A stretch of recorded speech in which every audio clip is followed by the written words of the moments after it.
Бишкекте эркек кишинин интимдик сүрөттөрүн жарыялайм деп коркуткан келин кармалды. Бишкекте опузалап акча талап кылган аял кармалды. Бул тууралуу Ленин ички иштер башкы башкармалыгы билдирди. 2021-жылдын 11-январында Бишкек шаарынын Ленин райондук ички иштер башкы башкармалыгына Жаран ММ андан 30 000 сом талап кылган белгисиз адамдарга чара көрүү өтүнүчү менен кайрылган. Опузалоочулар арыз ээси менен кыздын интимдик мүнөздөгү сүрөттөрүн жана видеолорун анын туугандарына өткөрүп беребиз деп коркутушкан.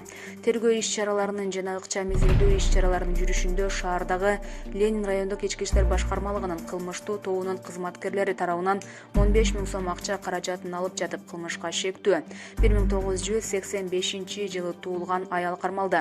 Ал тергөө кызматына алынып келинип, ал жерден Кыргыз Республикасынын кылмыш процессуалдык кодексинин 98-беренесине ылайык Бишкек шаарынын ички иштер башкы башкармалыгынын убактылуу кармоочу жайына киргизилген.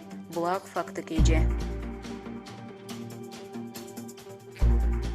Курсан Асанов кармалды. Ички иштер министринин орун басары Курсан Асанов кармалды. Бул туурасында анын адвокаты Икра Медин Айткулов билдирди. Ал октябрдагы башаламандыкта ички иштер министрлигин басып алууга шектелип жатканы айтылды.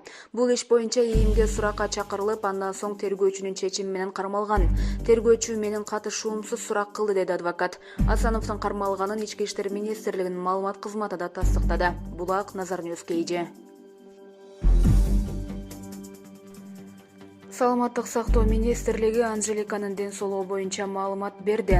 Саламаттык сактоо министрлигинин маалымат кызматы ырчы Анжелика Кайратованын ден соолугу туруктуу экенин Назарнюс маалымат агенттигине билдирди. Маалыматка ылайык, учурда ырчыга операция жасалган, азыр абалы туруктуу. Ал эми кызынын ден соолугу боюнча ата-энесинин уруксаты жок маалымат берүүдөн баш тартышты. Эскерте кетсек, ырчы 23-январдын таңында Ысык көл облусунда жол кырсыгына кабылган. Окуя болгон жерден анын 5 жашар кызы жабыркаганы айтылган. Булак Назарнюс KG.